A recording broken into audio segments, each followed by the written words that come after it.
Hey, you guys, it's Ian. So, before I start the video, I didn't get enough sleep last night, so I'm kind of in that phase where I'm like mad at everything, and you know how you get that, and you're like, don't sleep enough, and you just wake up and you're like a stick in the mud all day. So, I'm there right now. That's why I look droopy. My eyes are all droopy and everything.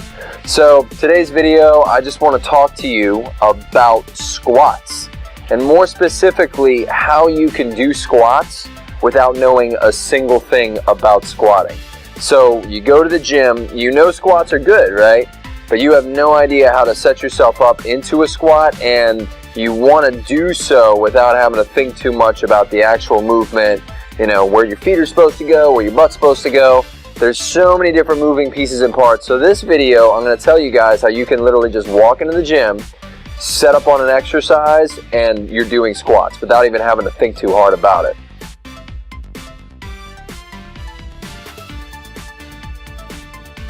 So the first movement that I would say you should go into right away is the ball on the wall squat. The cool thing about the ball on the wall squat is that it is super low impact, but it trains your body how to activate the proper muscle groups for a regular squat. So you grab yourself a balance ball. Doesn't matter which size the balance ball is. Grab yourself a balance ball, put it up against the wall, put your lower back up against the the balance ball, and then you do a squat. And the cool thing about this is that once your lower back is set up on the balance ball and your feet are a little bit in front of you and a little wider than shoulder width apart, you literally just drop down. You drop your bottom down and then you push through your feet to push yourself back up. You don't even have to think that hard about it. The only things are feet positioning and then putting your lower back on the ball. That's it. Once you do the actual movement, you've set yourself up to incorporate the proper muscle groups for a regular squat. It's no pressure on the knees with that and no pressure on the back. You're resting against a balance ball, so it feels like a relaxing squat. It's very interesting.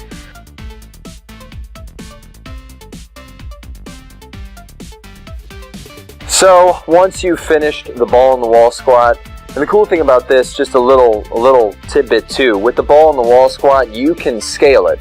You can turn it into a real part of your workout. If you hold a kettlebell, hold a plate, if you go down, you do the squat, and you hold yourself in that position longer, you can scale this to become harder or easier depending on what your goals are.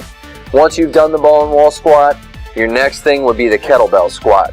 So these are all training you up to a regular barbell squat, in my opinion. So the kettlebell squat is when you get yourself a light kettlebell, 20 pounds or so, right? You can even do 15. Go super light if you want, I don't care.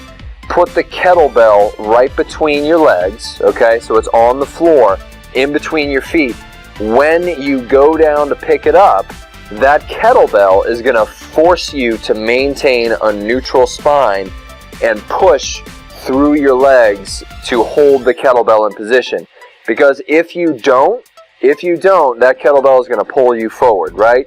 So you push through your full foot and you keep the kettlebell close to your body as you come up out of the squat, right? Keep the kettlebell light, and you want to think about kicking your hips through on the way up. Squeezing your butt, hips come through, kettlebell touches your hips, right? So there's a few things to think about with this one, but even still, once you grab that kettlebell and hold onto it, you're going to find that your body's going to have to maintain a certain position to not only feel good, but to do it well. So it's going to give you a lot of feedback as you're doing the actual exercise.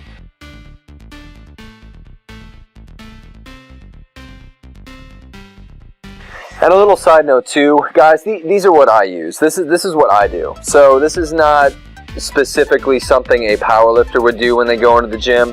They've got their own stuff. This is simply for you guys who don't know anything about a squat and just want to learn the basics without having to think too much about it. You know, simple things you can do here and there just to put your body in a squat form. And once you've done these two and you become very comfortable with them and you've played with them a little bit to the point where you feel good with those movements, then you can start doing stuff like a regular body weight squat or maybe a Smith machine barbell squat whatever you'd like to do. But these are just my own personal recommendations. When I train clients, this is what I'll put them on, and usually it yields better form pretty quickly.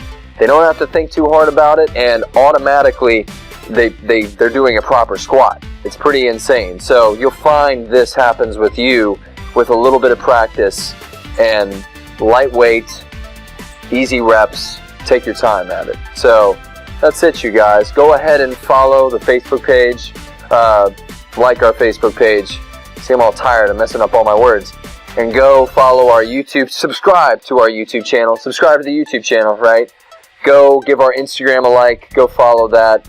I don't know. It's one's a follow, one's a like, one's a subscribe. I get them mixed up. So go ahead and do that. And also, we do offer in-person training and online training. You guys can message us at the Facebook page, or you can go to my own personal trainer page, which is Mac Muscles Traveling Trainer, if you want in-person training in the Louisiana area. So just let me know, you guys. We are here to help you.